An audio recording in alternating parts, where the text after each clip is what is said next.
انسان اپنی ابتدائی دور سے غاروں کے اندر زندگی بسر کرتا رہا ہے۔ غار انسانوں کا مسکن تھا، جہاں وہ لکڑیاں جلاتے، جانوروں کا شکار کر کے لاتے اور یہاں ذخیرہ کر کے رکھتے۔ دشمنوں کے حملوں سے بچنے کے لیے بھی انسان انہی غاروں میں چھپا کرتے تھے۔ بہت سے توہم پرست قوموں کا یہ عقیدہ تھا کہ غاروں کے اندر ان کے مرنے والوں کی روحیں رہتی ہیں۔ ان غاروں سے دوسری دنیا کے راستے جاتے ہیں، جہاں وہ روحیں سفر کرتی ہیں۔ اس ویڈیو میں ہم اس مقدس غار کا تذکرہ کریں گے جس کا ذکر غار کہف کے نام سے قرآن مجید میں آیا ہے، جس غار میں اللہ کے برگزیدہ بندے ابدی نیند سوتے رہے، جنہیں اصحاب کہف کے نام سے جانا جاتا ہے۔ آج سے ہزاروں سال قبل روم کے شہر افسس میں ایک ظالم اور مشرک بادشاہ کی حکومت تھی جس کا نام دقیانوس تھا۔ اس کی حکومت میں جو شخص بھی بت پرستی نہ کرتا وہ اسے قتل کروا دیتا۔ اس شہر میں کچھ نوجوان رہا کرتے تھے جو توحید پرست تھے اور جنہوں نے بت پرستی سے انکار کر دیا تھا۔ جب بادشاہ کو ان باغی نوجوانوں کی خبر ملی تو انہیں اپنے دربار میں بلایا۔ جب وہ بادشاہ کے سامنے حاضر ہوئے تو اپنا عقیدہ بے باکی سے ظاہر کر دیا اور کہا کہ ہم ایک اللہ کے سوا کسی کے آگے ہرگز سر نہ جھکائیں گے۔ ان کی اس نڈر اور ہمت والے الفاظ سے بادشاہ کا دربار نعرہ توحید سے گونج اٹھا۔ دراصل یہ نوجوان شہر کے ایک اعلیٰ خاندان مقابی قبیلہ سے تعلق رکھتے تھے اور اپنے خاندان کے نامور اور بہادر سپوت تھے۔ انہوں نے کھلے عام بادشاہ کے مشرکانہ مذہب کا انکار کر دیا اور اسے چیلنج کر دیا۔ دقیانوس نے ان نوجوانوں کو 3 دن کی مہلت دی کہ ایمان سے پھر جاؤ ورنہ تم لوگوں کو سولی پر چڑھا دیا جائے گا۔ جب 3 دن گزر گئے تو تیسرے دن وہ لوگ کچھ مال اور توشہ لے کر رات کے وقت شہر سے باہر نکل گئے۔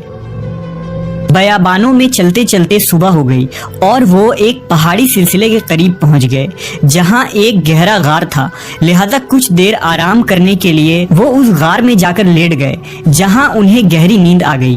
اس لیے انہیں اصحاب کہف یعنی غار والے کہا جاتا ہے۔ جب یہ لوگ غار میں سوئے تو اللہ نے ان پر ایک معجزانہ کیفیت طاری کر دی اور وہ وہاں ایسی نیند سو گئے جو نہ ہی عام نیند تھی نہ ہی موت، بلکہ وہ ایک گہری نیند کی سی کیفیت میں چلے گئے۔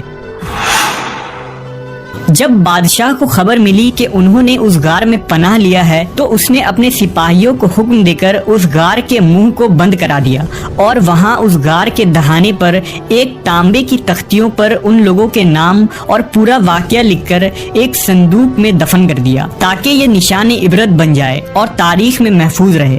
زمانہ گزرتا رہا، موسم تبدیل ہوئے، مگر اصحاب کہف یوں ہی سوئے رہے اور اللہ کی قدرت سے ان کی جسم ویسی ہی صحیح اور سالم رہی۔ اس پر وقت اور موسم کا کوئی اثر نہ پڑا۔ یوں 300 سال سے بھی زیادہ کا عرصہ گزر گیا اور اب افسس شہر میں بیدروس نام کے بادشاہ کی حکومت آ گئی۔ بت پرستی کا دور ختم ہو گیا تھا، لیکن لوگ نئی فتنوں میں پڑ گئے، جس میں ایک فتنہ یہ تھا کہ لوگوں کی ایک بڑی جماعت نے مرنے کے بعد پھر زندہ ہونے اور قیامت آنے کا انکار کر دیا تھا۔ لہذا بیدروس نے اللہ سے دعا کی کہ ان لوگوں کو ہدایت نصیب فرمائے اور اپنی قدرت کا کچھ ایسا نظارہ دکھلا دے کہ وہ ایمان لے آئیں۔ اللہ کے حکم سے اس غار میں سوئے اصحاب کہف نیند سے بیدار ہو گئے۔ بیدار ہونے کے بعد وہ ایک دوسرے سے پوچھنے لگے کہ ہم یہاں کتنی دیر تک سوئے؟ کسی نے کہا 1 دن، کسی نے کہا 1 دن سے بھی کم۔ انہیں اس بات کا قطعاً علم نہ تھا کہ باہر دنیا ہی بدل چکی ہے اور وہ کتنے عرصے یہاں غنودگی میں تھے۔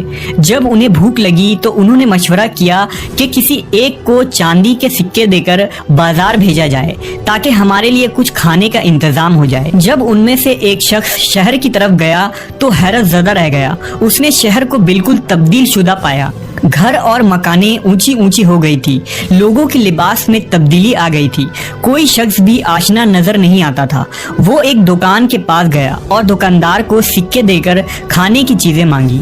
جب اس دکاندار نے اس سکے کو دیکھا تو پوچھنے لگا کہ تمہیں یہ سکے کہاں سے ملے؟ کیا تمہیں کوئی خزانہ مل گیا ہے؟